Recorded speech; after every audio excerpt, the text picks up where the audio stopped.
SAF no São Paulo, Diego Fernandes, como foi a conversa dessa quarta-feira?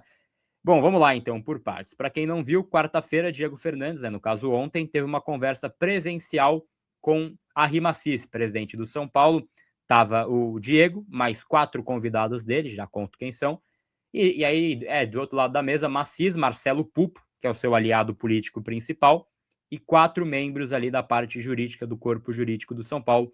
Essa foi a composição da mesa da reunião. Esses aliados aí do Diego Fernandes, estava o Samidana, que ele é especialista político, né? Enfim, comentarista na Jovem Pan, economista, PhD em economia, tudo mais, era um dos convidados. Estava Lavínia Junqueira, ex-diretora jurídica do Itaú, presta também consultoria, né, para outras empresas grandes, Natura, Voratim, tudo mais. E aí, esses dois que estão na foto, na esquerda ali, Lincoln Martins, filho do Carlos Wizard, que é o dono da Wizard, né? Acho que ficou óbvio. Ele é o CEO da Sforza Holding, que controla a operação no Brasil de Pizza Hut, KFC, controlava Taco Bell, é uma empresa grande. E do outro lado, Pedro Turqueto, da Copa Energia, empresa de gás liquefeito de petróleo no Brasil, e ambos torcedores do clube e aliados políticos aí do Diego Fernandes. Então, aliados políticos não, né? Aliados para uma eventual investida do Diego Fernandes, que estiveram, então, neste papo no São Paulo Futebol Clube. O Diego queria uma procuração ontem para buscar investidores, isso não foi concedido, então o que foi, assim, definido na conversa é que o Diego vai encomendado, do bolso dele, né, um estudo para SAF, para tentar ter um modelo ali de SAF estatutário, né, ter toda uma base para que o clube possa receber esse modelo. Ele deve apresentar isso em setembro. E aí, caso o Macis entenda como bom, como algo positivo esse estudo, ele pode conceder essa procuração ao Diego Fernandes. Em resumo, acho muito difícil que isso avance nessa gestão, porque a gente está falando de um estudo a ser entregue em setembro, mais um período de análise, vira outubro, e eleição é em novembro, né? Eleição do Conselho. E aí já perde poder pleno, né, de ter uma ação desse tamanho. Então acho difícil pensar que vai avançar esse ano, acho que dá para colocar dessa forma. Mas é um passo, é um passo, e é um passo importante nessa história. Teve uma informação que o próprio Samidana confirmou lá no Pânico, né, que ele participa na Jovem Pan, e que eu pude confirmar também, vi que a CNN Brasil deu matéria também em relação ao fato, que enquanto estava vendo essa conversa, apitou o celular do Diego. E o herdeiro da Ferrari ligou para ele, cara. Então, assim, teve, então, essa conversa que foi extremamente informal, até onde eu ouvi, mas ele ligou pro Diego Fernandes, é o Lapo Elkan, ele é ligado a Fiat, Ferrari, a SAF da Juventus de Turim também, tem uma boa grana aí, tem fotos dele, né, eles têm uma relação de amizade, ao que consta, né, tem foto deles juntos aí, me parece num navio, né, velejando por aí, tem também outras fotos em outros momentos, então eles têm uma relação. E ele ligou, eu não sei se foi de caso pensado ou não, mas ele ligou pro Diego no meio da reunião, e aí eu pude confirmar que ele conversou, assim, muito rápido com o Macis, falou tipo, opa, não sei o que, lá, prazer, tal, não sei o que, e aí ele teria brincado, caso vire SAF, eu viro São Paulino, brincou dessa forma. E aí isso vira notícia, por óbvio, porque não é alguém ali qualquer que tá ligando, né? O Diego me parece um cara muito bem relacionado, isso é fato. Né, o cara, pro herdeiro da Ferrari ligar para ele, não é um cara que não tem relação com ninguém no mercado. Ele é um cara bem relacionado. E ele tem uma estratégia, Fê, muito clara também, que é de jogo da opinião pública. Ele joga com a opinião pública, e isso é um fato também.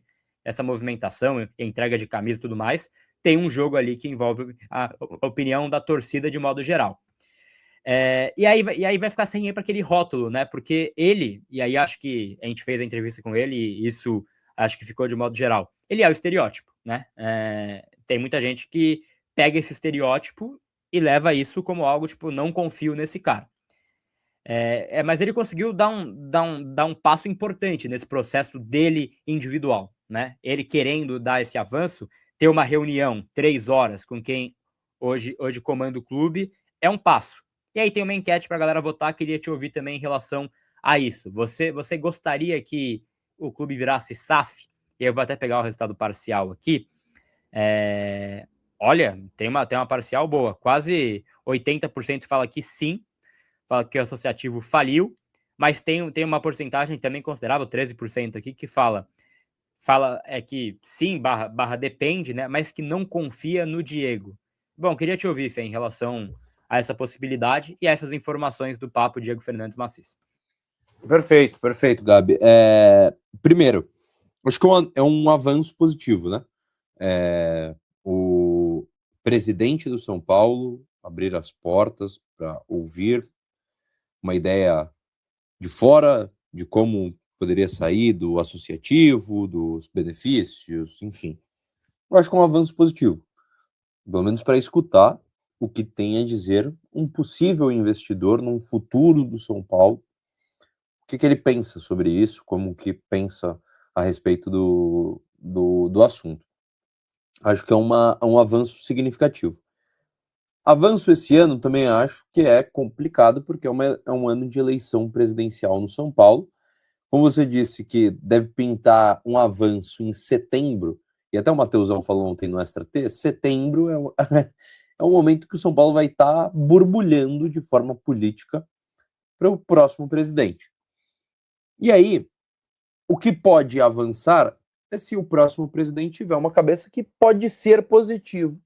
São Paulo abrir para venda, se tornar uma sociedade anônima do futebol. E aí, quanto São Paulo virar SAF ou não virar SAF? Eu, sinceramente, gostaria que o São Paulo fizesse que nem fez o Flamengo, fizesse que nem fez o Palmeiras. O Palmeiras é um pouco diferente, né? Mas principalmente o Flamengo, de acertar suas contas e seguir no modelo associativo, só que separado de clube social, com um conselho sem ter uma força. Isso o Palmeiras é muito, muito bom. Hoje o Palmeiras se afastou completamente do seu conselho. O conselho do Palmeiras não manda em praticamente nada dentro do futebol do clube. A Leila Pereira afastou completamente decisões que possam ser influenciadas pela principal organizada, porque a principal organizada postou o Forabel, e a Leila Pereira trata o Palmeiras, o futebol do Palmeiras, como uma empresa, assim como todos os presidentes desde o Bandeira de Melo no Flamengo tratam o Flamengo como uma empresa sem ser um clube empresa. Obviamente, eu queria muito que isso acontecesse, que o São Paulo caminhasse com as próprias pernas, se tornasse um time bem administrado, que por meio de uma eleição presidencial conseguisse um cara que fizesse uma boa gestão, gerisse o clube de uma forma honesta e colocasse o clube nos eixos. Esse era o meu sonho, o meu mundo ideal. Isso vai acontecer? Eu acho muito difícil. É muito mais difícil isso. Eu estava conversando com um amigo meu flamenguista esses dias, que a gente falava justamente sobre isso. SAF no São Paulo, SAF no São Paulo. Num grupo de amigos meus que tem torcedores do São Paulo, a gente estava conversando com um amigo meu São Paulino, e tem torcedores dos outros clubes. E ele me falou algo que é verdade. É muito mais difícil fazer o que o Flamengo fez hoje. Por quê? O futebol está muito mais competitivo do que em 2013, quando o Flamengo fez o futebol brasileiro. O Flamengo, em 2013, brigou para não cair, conseguiu se salvar e, querendo ou não, vamos falar o português claro, deu uma sorte gigantesca de ter ganhado a Copa do Brasil de 2013. Obviamente por mérito, é trabalho, mas era uma Copa do Brasil que ainda não tinha quem jogava Libertadores, era uma Copa do Brasil que cara, cai no colo do Flamengo, o Flamengo numa bacia das almas com o Hernani Brocador voando, cara que nunca tinha feito uma temporada daquela, conquista a Copa do Brasil, passa anos quase caindo. O Portuguesa cair, o Flamengo estava na briga também, junto com o Fluminense, para não cair naquele Campeonato Brasileiro. Então, cara, a chance hoje de fazer o que o Flamengo fez, a chance de cair para a Série B é maior do que quando o Flamengo fez tudo o que fez. Ficou com o elenco reduzido, elenco curto, só uma cambada de operários da bola. Então é mais complicado. Honesto, a SAF não vai ser a salvação da pátria. Não vai ser. Acho que é isso que precisa colocar na cabeça do torcedor. Não é porque o São Paulo virou SAF hoje que amanhã o São Paulo se torna o Real Madrid. A gente já viu exemplos de SAF na Série A do futebol brasileiro que foram terríveis. Botafogo, que venceu em 2024, deu all-in. Hoje o clube está completamente endividado, ninguém sabe quem é o dono da SAF do Botafogo, se é o Textor, se não é o Textor, quanto o Textor deve. O Vasco, com a 777. O Pedrinho pega um Vasco pior do que estava no período pré-SAF, completamente arrasado o clube. A SAF precisa ser de uma empresa e de um cara que vá fazer um bom trabalho. Se isso vai acontecer ou não, é muito difícil a gente prever. Mas, se o São Paulo conseguir um cara sério, correto para fazer, eu acho que é uma saída positiva. Eu não gosto do modelo de SAF que o Diego já indicou, que é um modelo com vários donos. Para mim, se torna um conselho pago. Se torna um conselho de 8 investidores, que, querendo ou não, se torna um conselho de quem está botando dinheiro, em vez de um cara como é o Pedrinho dos Supermercados BH. Por isso eu tenho um pouco de receio. Não sei como seria isso, né? Seriam 8 investidores, mas um seria a mente dos caras, enfim. A gente vê os menin no Galo, o Galo também sofrendo com alguns problemas. A SAF não é salvação. O modelo de SAF do Diego, que ele já indicou, para mim não é o ideal. Arboleda alega segregação e pede para ser reintegrado pelo São Paulo. Zagueiro Arboleda enviou um e-mail à presidência do São Paulo pedindo que seja reintegrado ao elenco principal do clube em 48 horas. O pedido do defensor foi negado. Zagueiro pediu o fim da medida segregativa, em espanhol, que o coloca para treinar separado do restante do elenco desde o início do mês, quando se reapresentou ao São Paulo, após um mês no Equador sem justificar a ausência. São Paulo respondeu ao defensor que ele está trabalhando separado por ter se reapresentado fora de condições para treinar com o restante do elenco. Clube nega qualquer medida segregativa, como alegou Arboleda, ou de caráter discriminatório. O São Paulo classifica a decisão de deixá-lo treinando separado do restante, do elenco como disciplinar. O tricolor ainda pontuou que o desaparecimento por um mês seria o suficiente para uma medida ainda mais dura juridicamente, mas que a decisão foi de colocar Arboleda para treinar para que ele possa recuperar sua condição física. Afastado, o jogador viajará novamente ao Equador. Depois de ficar um mês em seu país sem comunicar ao clube, o defensor repetirá a viagem durante a pausa para a Copa do Mundo. O GE apurou que, desta vez, o São Paulo está ciente dos planos do jogador. Assim como os demais jogadores do elenco, ele terá 5 dias de férias e folgas não remuneradas durante a paralisação das competições para a disputa da Copa do Mundo.